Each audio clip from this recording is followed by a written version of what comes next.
back there. And so today our lecture is indeed going to be female hormones in the context of overall health, and that's from Menses through menopause and how to optimize. Just some of the official things about myself: MD, CFMC, CFCMC. So that's a certified fertility care medical consultant by the American Association of Fertility Care Professionals, and I'm trained at, I should have set it up there, in Creighton model fertility care and NaPro technology, which is really a natural, I would say, functional medicine way of looking at the fertility care and reproductive systems of men and women. So quite well-rounded. Some familiar faces out there in the audience too here. So good to see you. And I'm a family medicine physician. We're at MorningStar Family Health Center, right across town, like I said. There's our phone number and our website, which you have on your handouts. And then in financial disclosures, I have no financial conflicts of interest to report in this presentation, other than the root beer and butterscotch candy that Wayne just got. So I got an update.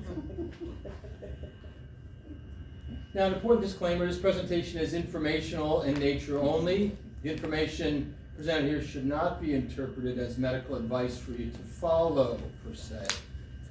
While it's valuable, it should not be undertaken or followed without the supervision of an appropriate physician. We're going to be talking about things like prescriptions, bioidentical hormones, things that you would need a physician's prescription for, but also some supplements, which are widely accessible over the counter, and while they're generally safe, you can still have too much of a good thing in that way too. So I just want to caution everybody: it's important to be under someone's supervision who has appropriate knowledge on it. Even things like B6 or omega-3 fish oil. Omega-3 fish oil, great. A lot of people take it. It's a blood thinner, though. You got to make sure you stop it a good week or so before surgery. So just as a simple example there, it can cause undesired bleeding outcomes or whatnot if you're on it up till the day of surgery, for instance. So, that being said, then, without further ado, in the beginning, there was menarche. With the onset of cyclic spontaneous menses, and with that, the symptoms and signs of bleeding, cramping, mood changes, bloating, headache, maybe hormonally related migraines, bowel habit changes, IBS, food intolerances, food cravings, severe pain, fatigue, breast pain, brain fog, and therefore, in many cases, difficulty or inability to function day to day. So then, let's look at menarche first as it happens in adolescence and early mid-teens. And while this seems like a very brief point, as I was going through it, it could even have a whole lecture on this, and a lot of the principles that women see early on are ones that could also be, while it says in adolescence and early to mid-teens, it's certainly applicable, all throughout one's menstrual career, as it were. So a lot of these things will be applicable to anyone who's not a teen.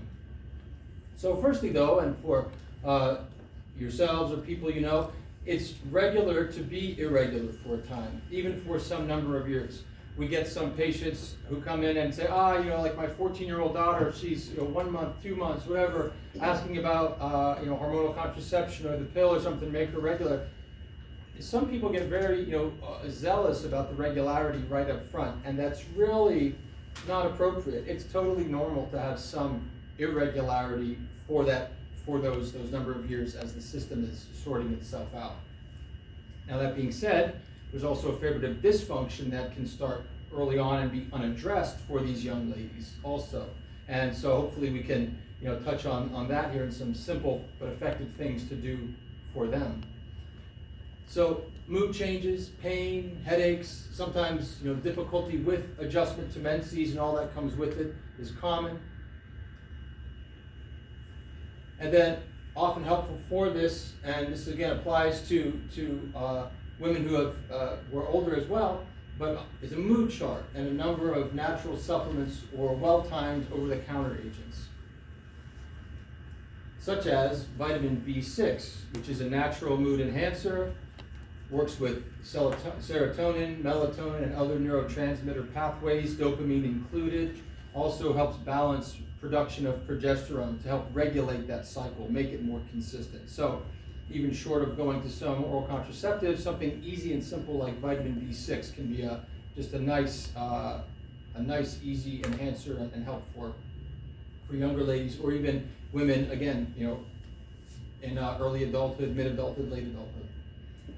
Can affect mood, heaviness of menses, length of cycle, B6 does, and promotes normal cervical mucus production, decreases breast tenderness symptoms, and a common dose about 50 to 100 milligrams daily, or even 200 milligrams daily, but again with supervision, are suggested. And like I was saying, important to be under the care of a physician because B6 is a vitamin, even though it's a water-soluble one that the body is very good at flushing out. That you can get too much of if a person's levels are too high. And men and women take B6 for various reasons. Too much B6 can actually cause some peripheral neuropathy, so it can cause numbness in hands and feet, can cause anxiety, can cause some palpitation issues. So yeah, it certainly can have too much of a good thing there. As far as over-the-counter agents, ibuprofen 600 or Aleve 220 milligrams right at the onset of menses, or as one gets a little bit more skilled in anticipating that the day before, as you can sense that it's coming on, getting some of those pre-signs.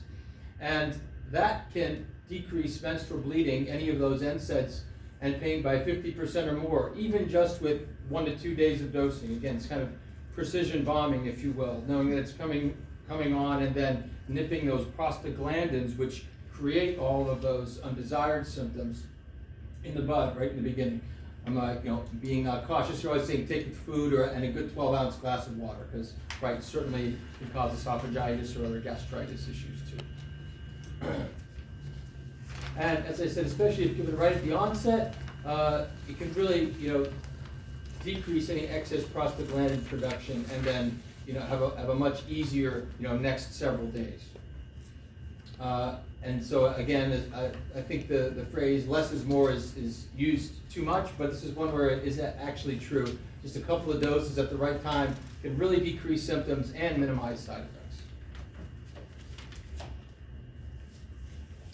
Moving on to pycnogenol, this is another over-the-counter agent, great anti-inflammatory. It's actually somewhat related to aspirin. It's from the French maritime pine bark is what it's made out of.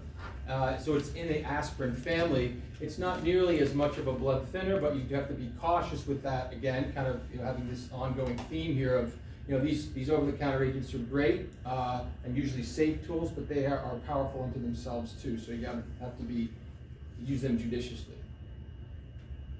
Turmeric and curcumin, great anti-inflammatories. They can, as well as good for many other things, but in this context, can be very good for pain, discomfort, and nothing I've named thus far cannot be used for a woman who's 20, 25, 30, 35, 40, 45 either. All this can be helpful for her too. Vitamin D, would be remiss for not mentioning that. A very important vitamin for everything from mood to immune, autoimmune function, bone structure. It actually acts more like a hormone almost than a vitamin as such an important cofactor for so many reactions in the body. And then omega-3 fish oil, omega-3 fatty oils, they are important anti-inflammatories and important for brain function, heart, connective tissue function. Omega-3 fish oil is important for everything from skin and the oils it produces to eyes to hair. And again, such a great anti-inflammatory from everything cardiovascular to even excess of other prostaglandins that might be happening right during the time of menses and pre-menses. So an important vitamin to have.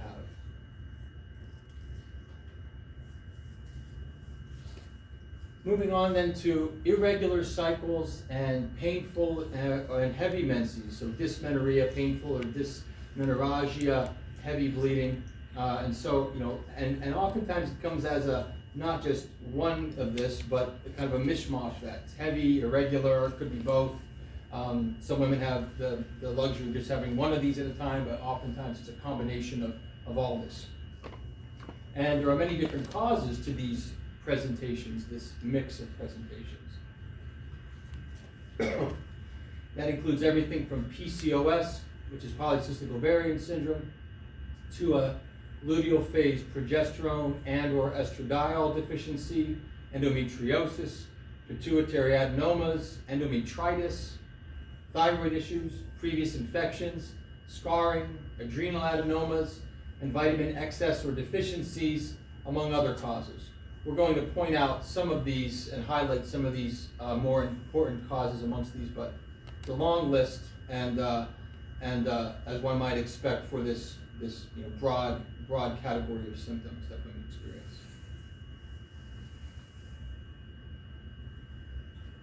And so for most of these situations, a good lab workup is appropriate. As on the previous list, there were a lot of potential causes, so we have even actually kind of probably an underrepresentative list here showing some of the labs that we would look at in the context of these symptoms.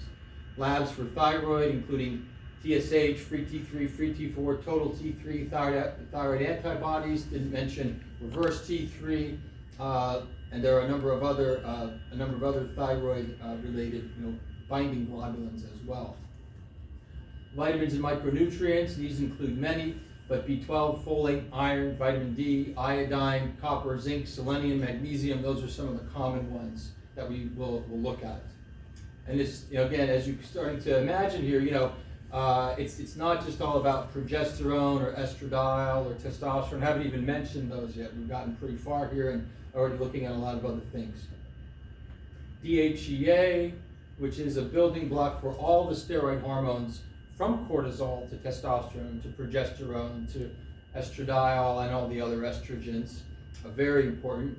Cortisol, progesterone, estradiol, total estrogen, testosterone free and total, prolactin, 17-hydroxyprogesterone, androstenedione, and AMH or anti-Mullerian hormone. That's the one you hear about with ovarian reserve. Somewhat overrated test, but has its use. Just throw this aside, and many other labs. And for many of these situations just stated, and the labs we would be checking on that in that broad sense. I did mention progesterone, estradiol, and for many of these situations contributing to the irregular or heavy or painful menses, it's very important and needed to perform what we call a pre and post-peak hormone profile in NaPro and Creighton medicine.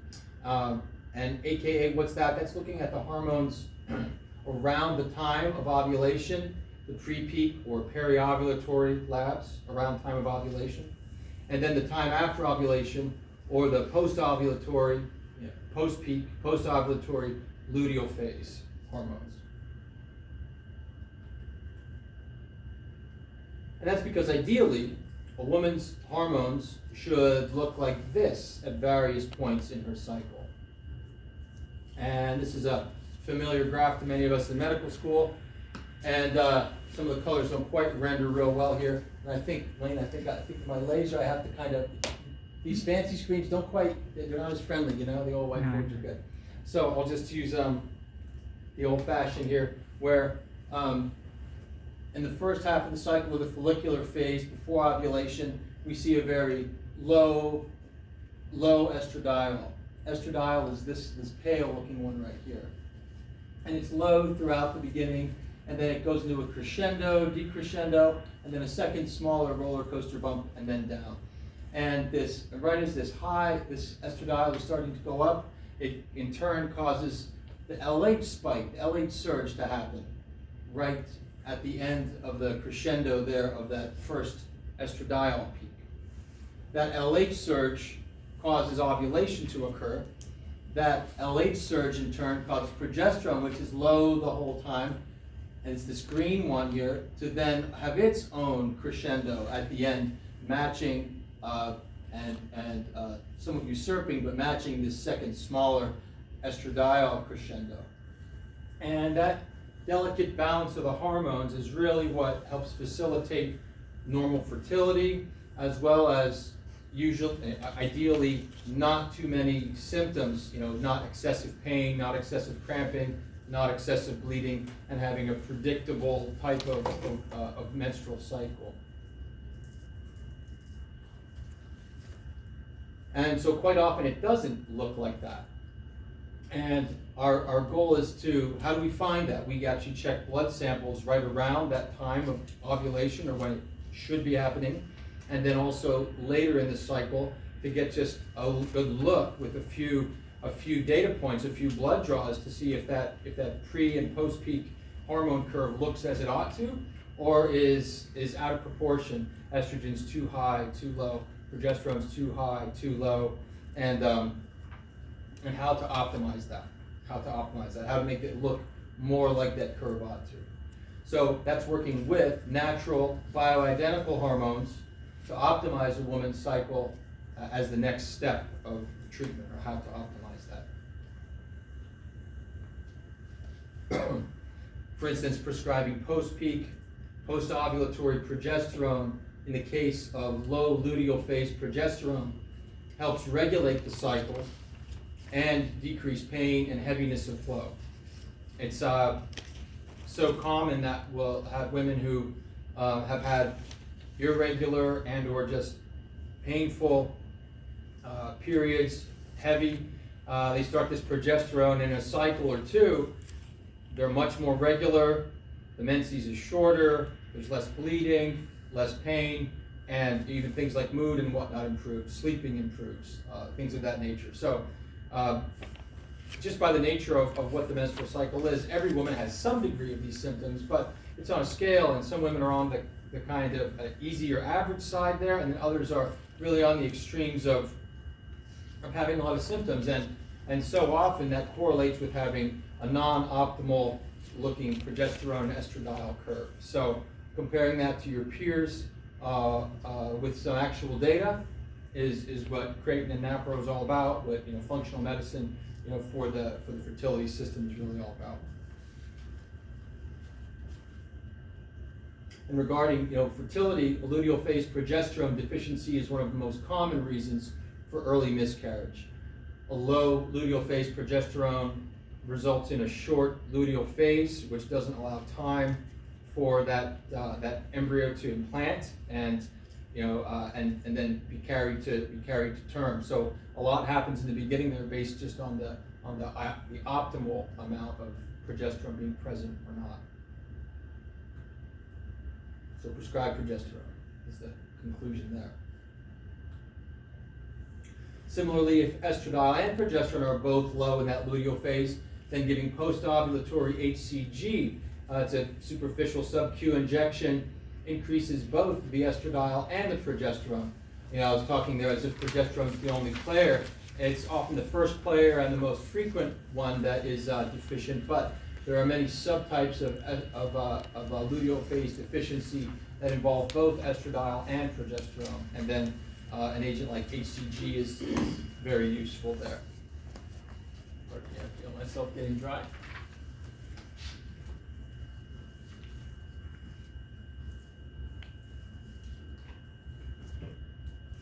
And then again, that does the same thing. Similarly, HCG, which will help estradiol and progesterone, regulates the cycle, decreases bleeding, decreases pain, PMS symptoms, and helps improve fertility.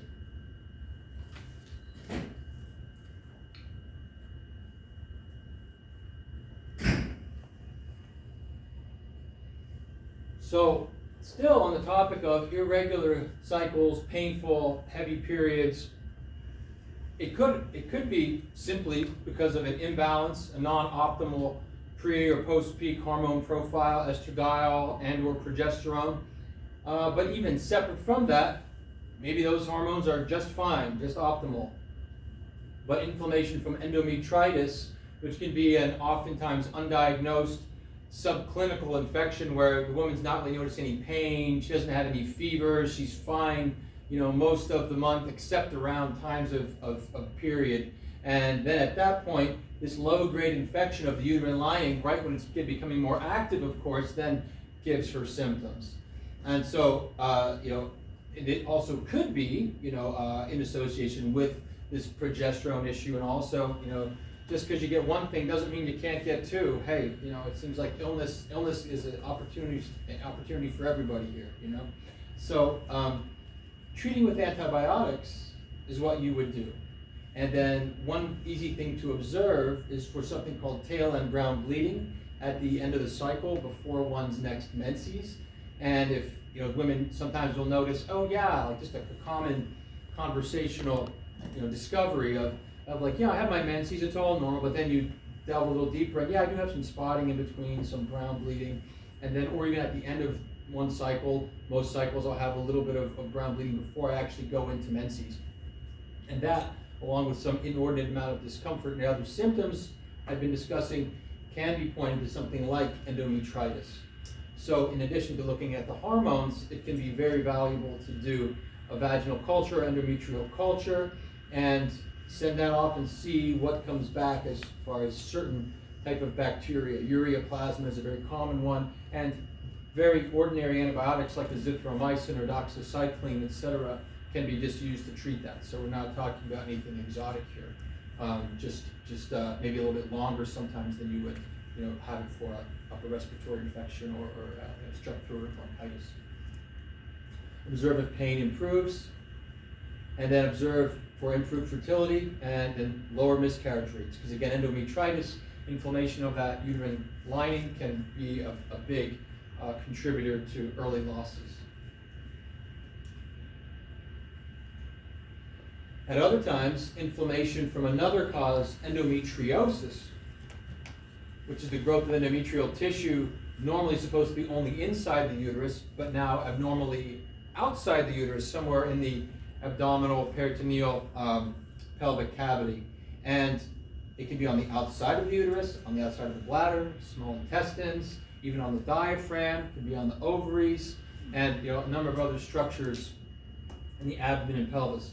It can sometimes even traverse the diaphragm through our, the natural hole that's there where the esophagus runs through. And rarely, on occasion, one woman even had some endometriosis on her pericardium, the covering of her heart. So, it can be something quite extensive. Rather rare for it to go that far, but it's certainly something that can spread and involve many aspects of the abdomen.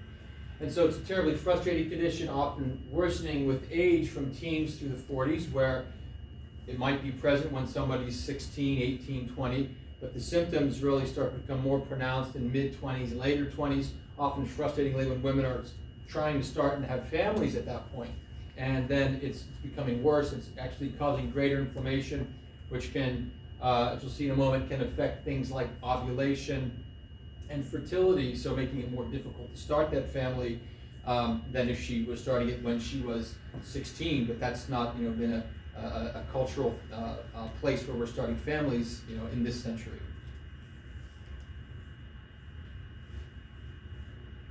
So it can cause severe pain with ovulation or menses, higher chances of ovarian cysts, difficulty with healthy ovulation and conceiving, higher rates of miscarriage, also bowel and bladder problems.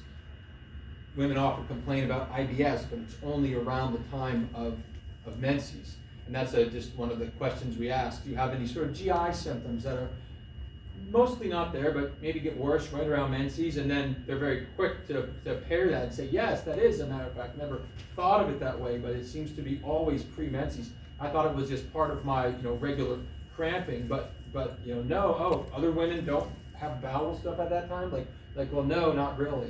That's not normal. Yeah. One woman, one of our patients, she complained about this electric sensation that she always had in her backside, always when going to the bathroom around that time. And it was awful, and she was just dealing with it for the better part of a decade, until you finally have the conversation and be like, yeah, no, it's not just normal. You're not supposed to suck that up. So, and then the next slide about what to do for that. Bloating, food intolerance. Similarly, other people have bloating. Women, GI issues, food intolerances at only certain times. Oh, I can normally eat whatever, but not at that time of the cycle. So it can be very successfully treated with a low inflammatory diet. it's a whole lecture unto itself then, but just for brevity, a lean paleo diet, a lot of lean meats, lean proteins, vegetables, proteins that come from non-inflamed animals is the way I like to say it, grass-fed or free-range animals as opposed to ones that have had more hormones or other exposure to things that cause them to be more inflamed. We eat it, we become more inflamed. Medications, prescriptions, such as low-dose naltrexone, which this pharmacy, Laurel Avenue Pharmacy does quite a lot of, is great for decreasing inflammation in a number of health issues, but including endometriosis. Pycnogenol, hitherto mentioned on the other menarche slides, also works very well hand in hand, sometimes synergistically with low-dose naltrexone. NAC, N-acetylcysteine, also very good at decreasing inflammation in a number of issues, from anything from post-COVID or viral or liver inflammation, but also in endometriosis. And doxycycline, prescription medication, low dose daily. Doxycycline, we think of it as an antibiotic, which it absolutely is, but it has this anti-inflammatory aspect to it as well, which when even used at a subtherapeutic dose, regular dose for it is 100 milligrams twice a day, like you might use for a Lyme infection. But using it at 20 milligrams a day ongoing is something you can do to help prevent inflammation, bring inflammation down, but without causing antibiotic resistance, because that subtherapeutic dose, that 20 milligram dose, great, fine if a bacteria is resistant to 20 milligrams daily, because you're going to be usually using something 10 times that amount to actually treat it. There's some theoretical risk for that, of that resistance forming, but it's one that you would weigh in the whole benefit-risk ratio for what you're trying to accomplish, and generally speaking makes it safe. Also commonly used for acne as well in that same kind of paradigm. 40 milligrams is the dose that's used for that. And there are other medications, but yeah, it's a good start. And then if needed, as a definitive treatment, surgery by an endometriosis surgeon if these other treatments over the counter or prescription are not helpful, with the NaPro fellowship trained surgeons being among the best.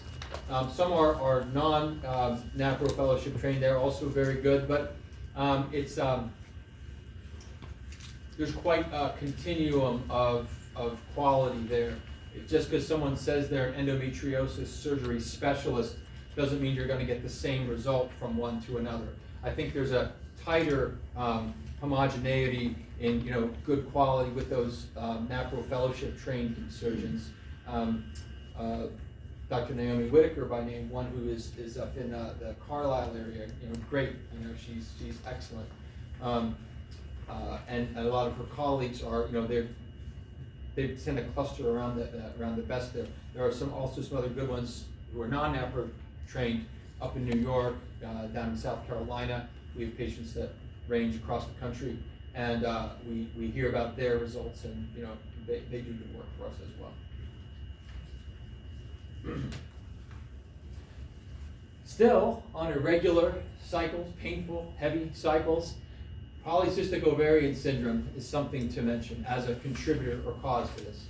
So we mentioned a lot of things that can cause this. Could be the progesterone, estradiol, luteal phase deficiencies. It can be endometritis, endometriosis. We mentioned other vitamin deficiencies, excesses, thyroid, just on that first slide regarding this category of symptoms. But also polycystic ovarian syndrome, very common, would be remiss to not mention this, affects a lot of women. And it's really a constellation of symptoms that, quotes here, may be diagnosed if any two of the following categories are present. A clinical or biochemical hyperandrogenism, that's male type hormones, too much of that. 2, evidence of oligoanovulation, that means not ovulating as much or not ovulating at all, and therefore might have scant menses or very irregular menses. And 3, a polycystic appearing ovarian morphology on ultrasound. The ovary looks like it's got a string of pearls on the outside, because a lot of these follicles that have gotten to a certain level of maturity, then stopped, and that's very pathognomonic characteristic of polycystic ovarian syndrome. One thing I should mention too on that is that, before I go ahead, is that, with that constellation of symptoms, there are about 14 or so different symptoms, clinical, biochemical, seen on imaging, that can classically define somebody as having polycystic ovarian syndrome or not. Not all women have all those. Some women have all 14. It's kind of easy diagnosis to make there. Some women have none, and they're not in that category. But there are many women who are somewhere in the middle. They have 4, 5, a half dozen, 7 or 8 of those symptoms. And then, while they might not have a very easily diagnosed or obviously diagnosed polycystic ovarian situation going on, some of the labs, some of the imbalances of hormones, some of the irregularity of ovulation can, have them in a polycystic ovarian slant, or in a situation that makes things like fertility more challenging or miscarriage more likely, and that needs to be addressed. And that's where the thorough lab evaluation comes in. In PCOS, you can have a long amount of time between menses, often non-ovulate, have irregular menses, short or longer, may have painful menses, or when ovulation does occur, painful menses, painful ovulation, and then higher incidence of ovarian cysts, infertility, early miscarriage. There's also a very high coincidence of endometriosis happening with PCOS. So a lot of women who have endometriosis have PCOS, and vice versa, higher than just in the regular population. Also, secondary problems of PCOS include heart disease, insulin resistance, diabetes, weight gain, acne, hirsutism, which is unwanted, unusual hair growth on face, back, etc., male pattern hair loss, and other metabolic syndrome issues. And then a number of things can be used to help treat this, from metformin, which is a prescription medicine widely used, to luteal phase progesterone, like we were talking about with our progesterone pre and post-peak hormone profile, optimizing that luteal phase progesterone, or HCG. These women quite often have a progesterone and estradiol deficiency or issue post-peak. Spironolactone, great for a lot of some of those other secondary type of high androgen type of symptoms like acne or some of the hair issues, etc., and even for pain and regularity too. For some women, spironolactone can interfere with regularity of menstrual cycles, but it can also paradoxically help some of these women too. Myoinositol, which can sensitize you to insulin better, sensitize the ovary to its own hormones. I often mention that the ovary is somewhat like a radio that listens to itself, a lot of feedback loops, and depending on if it's inflamed or not, it can be more or less responsive to the hormonal milieu. Chase tree berry or Vitex, very important. Letrozole, which helps promote ovulation. Low dose naltrexone again, very good low dose naltrexone again for inflammation in general in many situations. And it's important to test for things like 17-hydroxyprogesterone, androstenedione, testosterone, thyroid, insulin, A1C, prolactin, and that pre and post-peak hormone profile. Moving on to adrenal dysregulation. Now, this can occur along with anything that we just mentioned. So even though we're moving away from irregular or heavy menses, etc., because you can certainly have adrenal dysregulation without that, you can certainly still be, that woman who has the heavy or irregular or painful menses and have adrenal dysregulation. So it can be separate or occur along with any other conditions such as PCOS, endometriosis, endometritis, or luteal phase deficiencies, thyroid problems, micronutrient deficiencies, And I would argue that having any one of those things probably makes it more likely for you to have adrenal dysregulation. If you have a lot of pain with menses, a lot of stress once monthly for X number of days from 5 to 15 days, that's going to cause an overall stress and drag on the body. And we see this so commonly in women who have PCOS. They're also adrenally distraught. They're tired all the time. When we check cortisol and DHEA levels, even though DHEA might be somewhat higher because of the PCOS situation, their post-peak estradiol, their post-ovulatory luteal phase estradiol is very low, and so there's kind of threading the needle as far as helping support adrenal function in women with PCOS. As an example of this, in women with PCOS with DHEA to help support those adrenals, not too much, not too little, just right. So you're not aggravating the PCOS by adding too much DHEA, but giving just enough to help support that luteal phase estradiol and her overall energy, motivation, etc. So adrenal dysregulation all by itself can manifest as irregular cycles, or you may have normal cycles, can have recurrent miscarriage. We see that in a lot of patients. Easy to conceive, but then they have a lot of losses just because they don't have the adequate luteal phase hormone levels, particularly estradiol. Progesterone can be affected too, though. May have frequent anovulation, or also with just not enough. When a person has adrenal dysregulation, when women have adrenal dysregulation, they have difficulty mounting the appropriate estradiol response to, as we saw in our beautiful curve there, to have an appropriate ovulation. And they might ovulate, but the follicle might be immature size, which comes with it a higher degree of miscarriage and early loss. So it's important in this situation, or suspected situation, to check a saliva cortisol test. This tests the saliva, the cortisol throughout the day, sees what kind of diurnal curve we have. Cortisol is supposed to be higher at night, higher in the morning and then decrease through the day, low at night so you can go to sleep.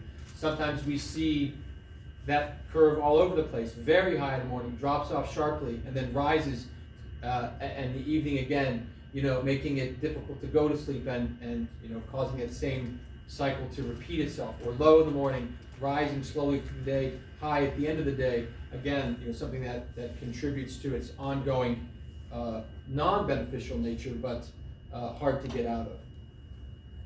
So important to check blood tests as well for DHEA, morning cortisol, ACTH, possible ACTH challenge. That's a hormone that can prompt the cortisol to move up in a certain way it's supposed to, or if not, you can see if there's a problem there. And then checking glucose and other metabolic and endocrine labs. So, and then as far as support for this, I already mentioned it, but DHEA, and then other, what we call adaptogenic supplements like ashwagandha, rhodiola, resveratrol, which can help the adrenals to upregulate or downregulate appropriately the amount of hormone they're making. Not just make it go up, up, up, but help it appropriately regulate. I often give the example with ashwagandha and the adrenals, for instance, that it takes energy to actively upregulate hormones and to actively downregulate hormones. So just like somebody comes for a show, it takes a lot of energy to set up the stage and set up the chairs, put the big screen up, the band comes out, they play, but it also takes a lot of energy to shut everything down at the end, put everything away, put it back in the trucks and pack everything up for the next time. And so indeed, with that same way, the adrenal glands are supported by things like ashwagandha or rhodiola to help regulate and normalize adrenal function. And again, for all these supplements, even though they're over the counter, they're powerful tools. So rhodiola, ashwagandha, resveratrol. Some of resveratrol is a blood thinner again, and so checking doses under the supervision of an appropriate physician. Vitamin S or sleep is also very important for improving the adrenal function. Really, these other things like rhodiola, ashwagandha, and resveratrol, while they can be very helpful, if you're not sleeping appropriately, they are really just window dressing. You really have to keep the fundamentals well there. And so evaluations for sleep apnea can be very important too. So common for women or men with sleep apnea to have adrenal dysregulation.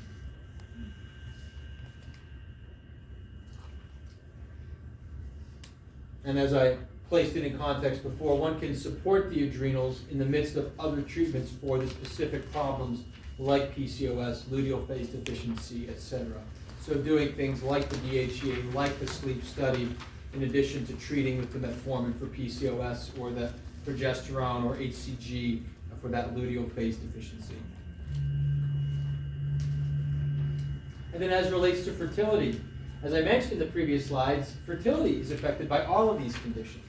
And many factors are involved, including gut health and nutrition as well as besides optimizing the hormone levels and minimizing or managing any of the aforementioned conditions, from endometriosis to PCOS to vitamin deficiencies, endometritis, didn't mention thyroid again, or vitamin excesses or even medication side effects. It's usually more than just one thing that's affecting fertility. Moving on then to perimenopause and menopause. So perimenopause and menopause, certainly a dynamic and sometimes tumultuous time of hormonal changes, followed by a decrease of hormone levels. As with many of these topics, again, it could be a lecture of its own. And as I was doing this talk, preparing it, it's like, boy, any of these slides really could have 20 or 30 slides of their own. But just trying to give you a broad sample of some of what we look at here on a daily basis.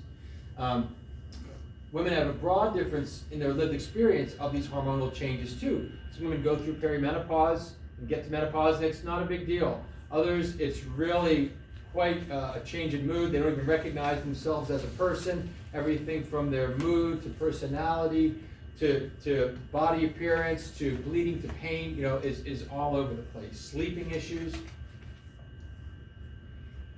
And so as with the previously mentioned situations, perimenopause and menopause can also be well treated with the bioidentical or natural hormones. Again, progesterone and estradiol have a chief role.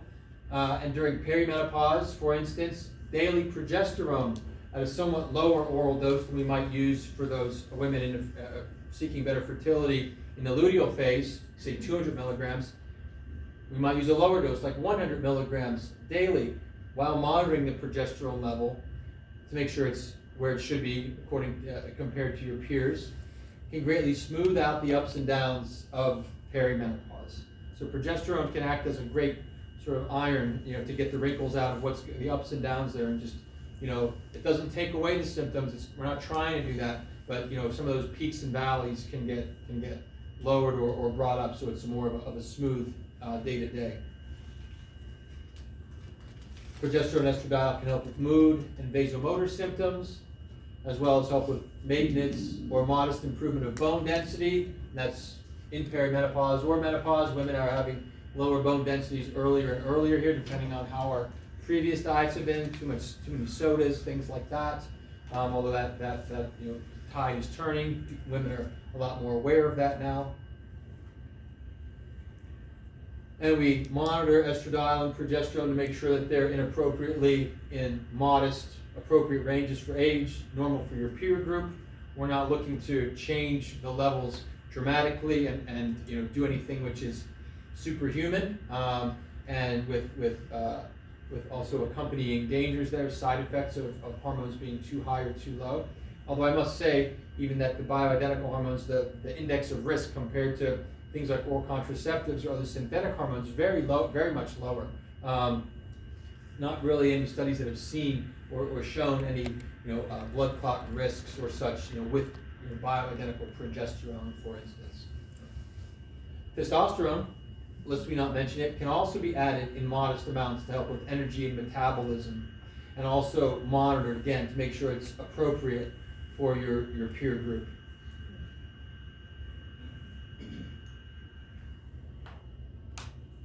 And besides these hormones, addressing adrenal dysfunction, vitamin deficiencies, and other co-occurring conditions are important to optimize health and well-being.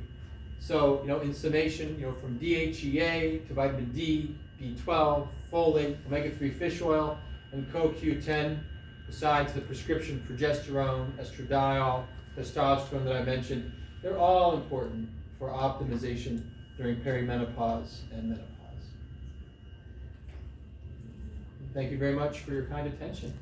It was a long lecture. Thank you also to Norland Avenue Pharmacy for their generosity and the opportunity to speak with you all, and happy to entertain any questions or comments that you all might have. Thank you.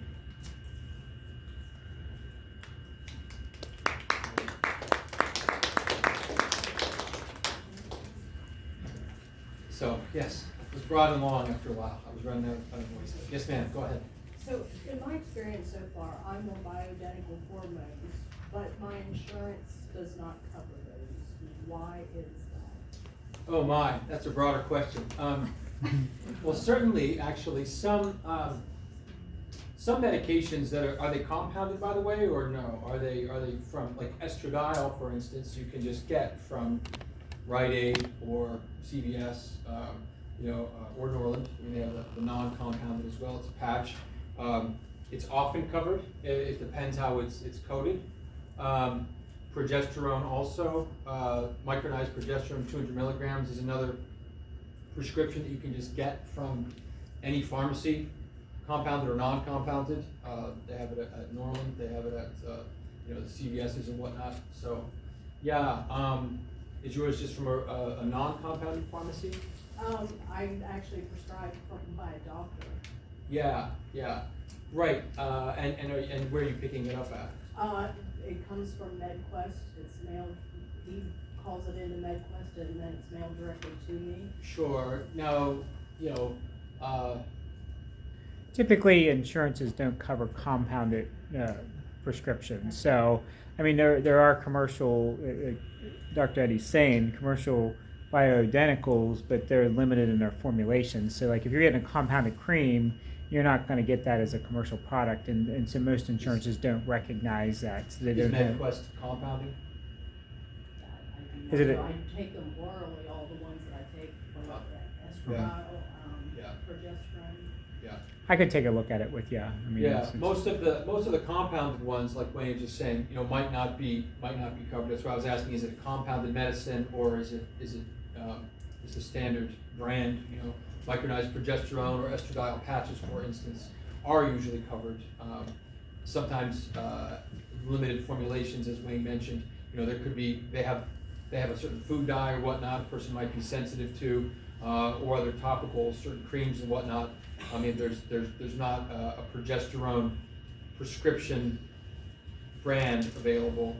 It's either going to be compounded or there's some other over-the-counters which are low dose, typically 20, 25, 30 milligram types of cream out there. Again, insurance wouldn't cover those either, but it might be a little less costly than 100 milligram cream, such for compounded progesterone cream.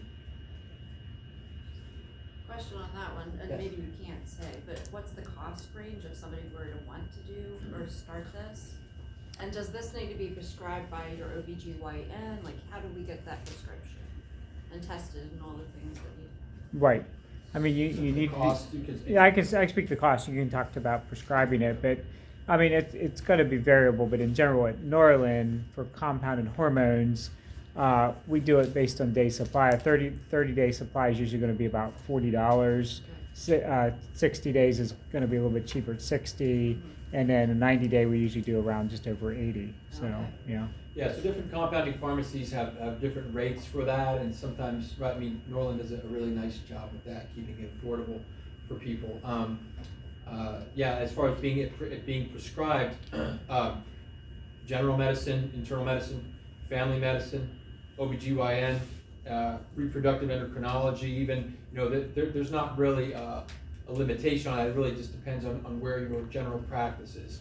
Cardiologists and GI doctors aren't going to be doing that, obviously, because they're just not familiar, although they could theoretically.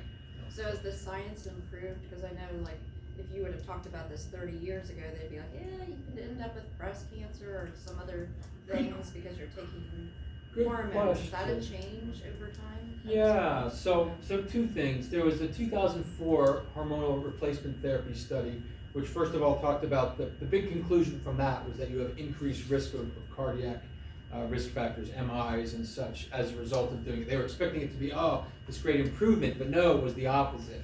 In fact, the results of that study have been re-evaluated, and last year ACOG, American College of Gynecology, just said that they reviewed it and agreed that the results should be reversed. And in fact, the results of that study were adjudicated somewhat incorrectly, and that the subsets of most of those women actually showed decreased risk, not increased risk. So from a cardiac perspective, certainly.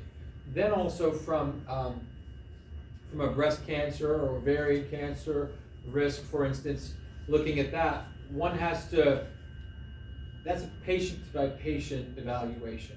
Now, I mentioned levels and not being higher than your peer group, and that was very intentional because, for instance, on a LabCorp lab, a normal estradiol level for a woman in menopause is between undetectable, like less than 5, is about as low as it detects, up to 54.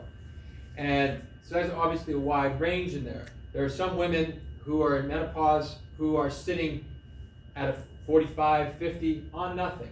Others who are sitting at a 25 or 20 on nothing. Others who are undetectable, low on nothing. They're all normal. Is that woman's risk higher who has a level of 20, 25 compared to that one who has 40, 45 or is undetectable? Well, that depends a lot on her family risk factors. Are there BRCA genes involved? What was her smoking history? What other secondary risk factors does she have? Based on the number by itself, one could theoretically say, yes, I suppose your relative risk, if your estradiol is 0 compared to if it's 25, might be a little lower.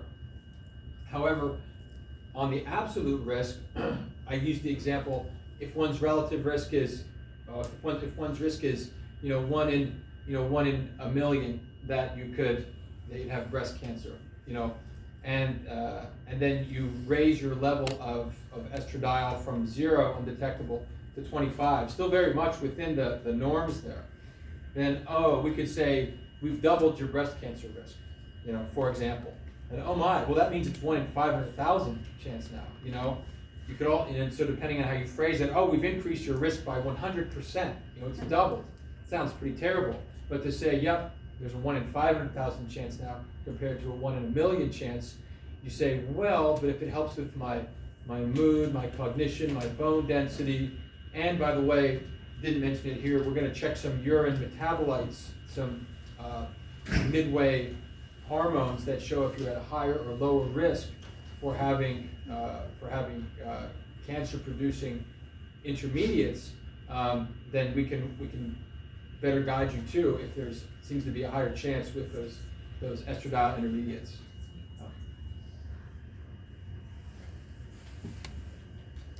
One last question from anybody here before we'll get your door prizes, and I'm sure you'll be around for other questions if other folks have questions.